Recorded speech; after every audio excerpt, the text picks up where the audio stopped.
Student, मैं आपकी teacher प्रेरणा सक्सेना। आज हम कक्षा 7 हिंदी मीडियम एसएसटी का नागरिक शास्त्र का दूसरा चैप्टर यानी कि प्रजातंत्र का विकास, इसमें दिया अध्याय 16 पढ़ने जा रहे हैं।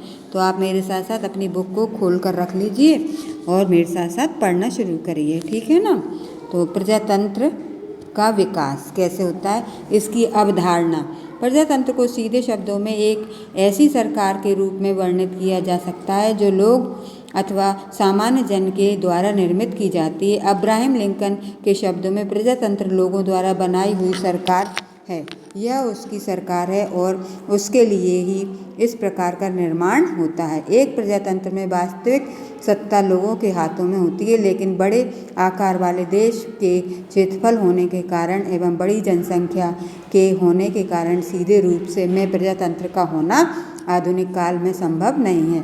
अतः लोग अपने प्रतिनिधियों का चुनाव के माध्यम से चुनाव करते हैं जो सरकार को चलाते हैं। यह सरकार लोगों के कल्याण के लिए सभी प्रकार के निर्णयों एवं नीतियों के लिए उनके प्रति उत्तरदायी होती है। 17वीं और 18वीं शताब्दी के समय काल में इंग्लैंड और फ्रांस में क्रांति के दौरान प्रजातंत्र की अवधारणा उभर कर आई, जिसमें संपूर्ण शब्द बनता है लोगों अथवा जनता का शासन। प्राचीन काल में एथेंस में सभी स्वतंत्र नागरिकों को अतिरिक्त स्त्रियों, दासों और विदेशियों को जो ग्रीस में रह रहे थे साथ ही मिलकर निर्णय लेने का अधिकार प्राप्त था। इस प्रकार से एक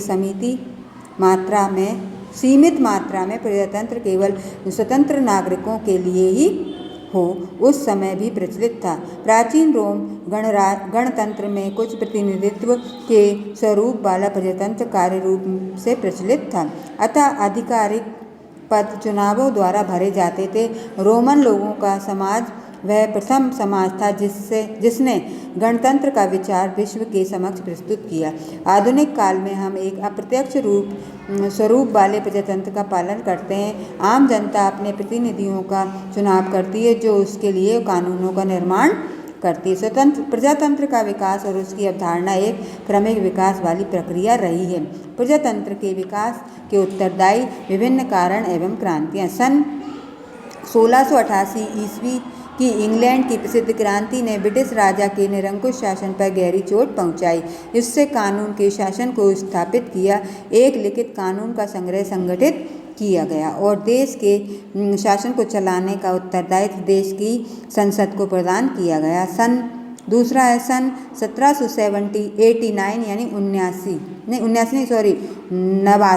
1789 ईस्वी में फ्रांस क्रांति ने स्वतंत्रता, समानता और भ्रातृत्व की अवधारणा को प्रस्तुत किया।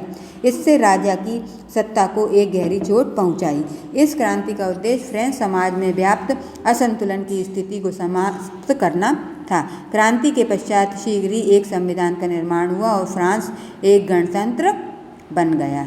सन 1917 ईस्वी की रूसी क्रांति ने भी सामाजिक और आर्थिक समानता लाने का प्रयास किया। विभिन्न स्वरूपों वाली सरकारें।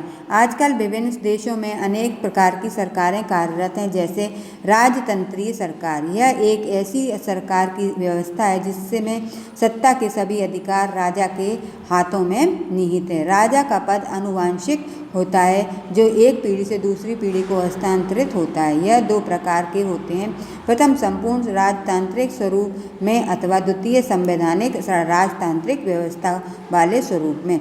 संपूर्ण राजतांत्रिक व्यवस्था वह होती है जिसमें राजा का राज्य के प्रशासन पर संपूर्ण नियंत्रण होता है। सरकार के सभी अधिकार राजा के हाथों में होते हैं। संवैधानिक राजतंत्र स्वरूप। इस व्यवस्था में राजा के अधिकारों को संविधान द्वारा निर्दिष्ट किया जाता है। वह इन अधिकारों से परे कार्य नहीं कर सकता।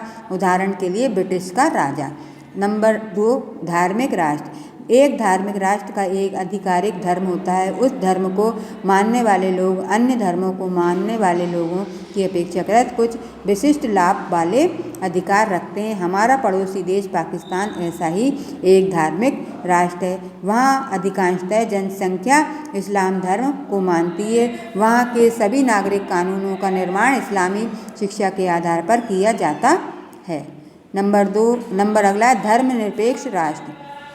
भारत जैसे धर्मनिरपेक्ष देश में कोई आधिकारिक धर्म नहीं होता। विभिन्न धर्मों को मानने वाले समान रूप से समान अधिकार रखते हैं और उन्हें अपना धर्म बनाने की पूर्ण स्वतंत्रता प्राप्त होती है। राजनीति और धर्म को आज में नहीं मिलाया जाता। विभिन्न धर्मों एवं विश्वासों को मानने वाले लोगों को अपने अपने धार्मिक पूजा स्थलों का निर्माण करने का अधिकार प्राप्त होता है। राज्य द्वारा कोई भी धार्मिक क्रिया को विशेष रूप में वित्तीय सहायता प्रदान नहीं की जाती। अधिनायकवाद अथवा तानाशाही, इस व्यवस्था में सरकार को सभी शक्तियां एक व्यक्ति अथवा एक दल में ही निहित होती हैं। हिटलर को जर्मनी का तानाशाह था, नाजी दल से संबंध रखता था। हमारा पड़ोसी देश म्यांमार भी सैनिक तानाशाहों द्वारा शासित किया जाता है।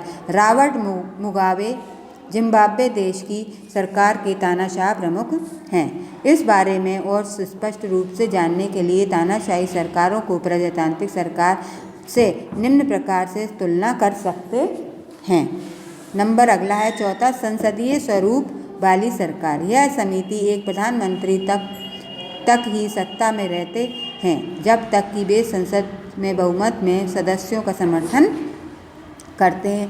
संसद द्वारा पारित अविश्वास प्रस्ताव के पारित होने की परिस्थिति में सरकार को अपना त्यागपत्र देना पड़ता है। इस प्रकार से संसद और सरकार के साथ संबंध सदैव ही एक दूसरे के पूरक अथवा मधुर बने रहते हैं। नंबर 5वां है राष्ट्राध्यक्ष स्वरूप वाली सरकार। इस प्रकार की सरकार संयुक्त राज्य अमेरिका में होती है। इसमें निम्न लक्षण हैं। नंबर 1, यह का राष्ट्राध्यक्ष स्वरूप वाली सरकार में कार्यपालिका संसद से स्वतंत्र होती है। एक बार निर्वाचित होने पर राष्ट्रपति अपने संपूर्ण कार्यकाल तक बना रहता है, जो 4 वर्ष की अवधि वाला होता है। अपने कार्यकाल की समाप्ति तक वह अपने पद से नहीं हटाया जा सकता है। नंबर 3, यह संभव है कि राष्ट्रपति ऐसे दल से संबंध रखता हो जिसका संसद में बहुमत न हो, अर्थात अन्य विपक्षी दल का संसद में बहुमत हो। नेक्स्ट पेज पे आइए।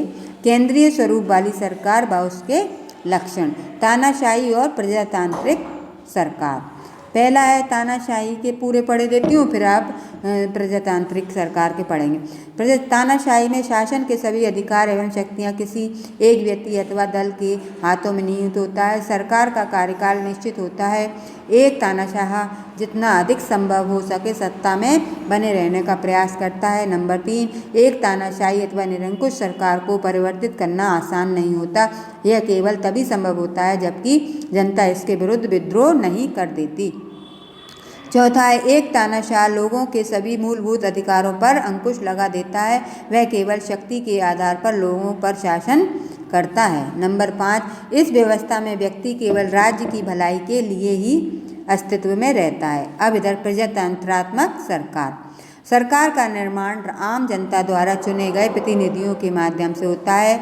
नंबर 2, सरकार का एक निश्चित कार्यकाल होता है। भारत में सरकार का चुनाव 5 वर्ष की अवधि के लिए होता है। नंबर 3, सरकार का भविष्य जनता के हाथों में निहित होता है। यदि वे सरकार की नीतियों से संतुष्ट नहीं होते तो वे अगले चुनावों में सरकार को हटा सकते हैं। प्रजातंत्र। नंबर 4 है प्रजातंत्र में जनता के मतों में बहुत शक्ति होती है और कोई भी सरकार इस तथ्य की उपेक्षा नहीं कर सकती। सरकार का निर्माण लोगों अथवा आम जनता की भलाई अथवा कल्याण के लिए ही होता है। अब का नंबर पे आते हैं। इस प्रकार के स्वरूप वाली सरकार में सरकार की सभी शक्तियां एवं केंद्रीकृत सरकार के अधीन होती हैं, अर्थात समूचा राष्ट्रीय क्षेत्र एक एकल सत्ता के स्रोत यानी केंद्रीकृत रूप में शासित होता है। नंबर 2, अपनी प्रशासनिक सुविधाओं के लिए केंद्रीय सरकार उसके द्वारा बनाई गई कुछ सरकारी शक्तियों को विभिन्न इकाइयों में हस्तांतरित कर सकती है। ये इकाइयाँ तभी तक वह शक्तियाँ प्रयुक्त कर सकती है जब तक कि केंद्र की इच्छा ना हो या इच्छा हो। इस प्रकार की सरकार का उदाहरण ग्रेट ब्रिटेन की सरकार है। नंबर 7, संघीय स्वरूप वाली सरकार व इसके लक्षण। पहला है इन दोनों प्रकार की सरकारों की शक्तियां एक संघीय संविधान के द्वारा निर्दिष्ट की जाती हैं। इस प्रकार से इकाइयां अथवा राज्यों की सरकारें संविधान द्वारा प्रदत्त अधिकारों के अंतर्गत अपनी शक्तियों का प्रयोग करती है। नंबर ख, इस व्यवस्था के लिए एक लिखित संविधान की आवश्यकता होती है जिसमें केंद्रीय सरकार व अन्य राज्यों अथवा इकाइयों की सरकारों के मध्य में कोई संघर्ष उत्पन्न न हो। ग, इस प्रकार की व्यवस्था के लिए एक स्वतंत्र एवं निष्पक्ष न्यायपालिका का होना आवश्यक होता है, जिससे यदि कोई केंद्रीय सरकार एवं राज्य सरकार के मध्य समस्या उत्पन्न होती है तो इसको आपस में शांति से सुलझाया जा सके। भारतीय संविधान इस बारे में दोनों ही स्वरूप वाला है, अर्थात यह एक तरफ तो एकीकृत और दूसरी तरफ वह संघीय भी है, लेकिन फिर भी केंद्रीय सरकार की अपेक्षा अधिक शक्तियाँ प्रदान की गई हैं जिससे देश की एकता और अखंडता को सुनिश्चित किया जा सके। प्रजातंत्र के मूल सिद्धांत। अब जो प्रजातंत्र है उसके मूल सिद्धांत क्या है उसके बारे में पढ़ेंगे। पहला है, एक प्रजातंत्र में वास्तविक शक्तियाँ लोगों अथवा जनता के हाथों में होती है। वे अपनी सरकार का चुनाव करते हैं, इसकी कार्यप्रणाली की निगरानी करते हैं और इसको अपने मतों की शक्ति से अपनी इच्छा अनुसार चुनाव के द्वारा भी नेक्स्ट पेज पे हटा सकते हैं। इकाइयों को निर्दिष्ट किया जाता है। सरकार के लिए शक्ति का स्रोत भी होते हैं। सरकार की तीनों अंगों विधायिका, न्यायपालिका और कार्यपालिका की शक्तियों को भी वर्णित करता है। लोग अपने प्रतिनिधियों को विधायिका के लिए चुनते हैं। विधायिका देश के लिए कानून का निर्माण करती है। विधायिका के एक अथवा दो सदस्य हो सकते हैं। हमारी केंद्रीय विधायिका देश की संसद है। इसमें दो सदन है, प्रथम लोकसभा अर्थात निचला सदन और दूसरा द्वितीय राज्यसभा अर्थात उच्च सदन। किसी भी नए कानून का सुझाव एक प्रस्ताव कहलाता है। यह प्रस्ताव अथवा बिल किन्हीं प्रक्रियाओं के अंतर्गत संसद के दोनों सदनों में स्वीकृत होता है। जब दोनों ही सदन इस प्रस्ताव को स्वीकृति प्रदान करते हैं तो यह देश के राष्ट्रपति के पास उसकी सहमति के लिए भेजा जाता है। जब राष्ट्रपति इन प्रस्ताव पर हस्ताक्षर कर देता है तब यह प्रस्ताव कानून बन जाता है। प्रधानमंत्री साथ ही विधायिका में बहुमत वाले दल का नेता भी होता है। जब तक वे सत्ता में रहते हैं, प्रधानमंत्री और उसके मंत्रियों की समिति अपने दल द्वारा घोषित घोषणाओं के अनुसार कार्यक्रमों और नीतियों का कार्यान्वयन करने का अंतर्गत होना होता है। कभी कभार नए कानून को जनता की मांग पर पारित करना पड़ता है। सूचना के अधिकार अधिनियम कानून को सन 2005 में पारित किया गया। इसी प्रकार के कानून के अंतर्गत रखा जाता है। इस प्रकार से सरकार निर्णय करने की प्रक्रिया में महत्वपूर्ण भूमिका निभाती है। केंद्रीय सरकार विभिन्न निम्न प्रकार से विषयों जैसे रक्षा, विदेशी मामलों, वित्त, रेलवे आदि नीतिगत निर्णय लेती है। इन निर्णयों को लेने में और उसके क्रियान्वयन में सरकार के मंत्रियों की IAS अधिकारियों और अन्य अधिकारों द्वारा सहायता की जाती है, जैसे नौकरशाह कहलाते हैं।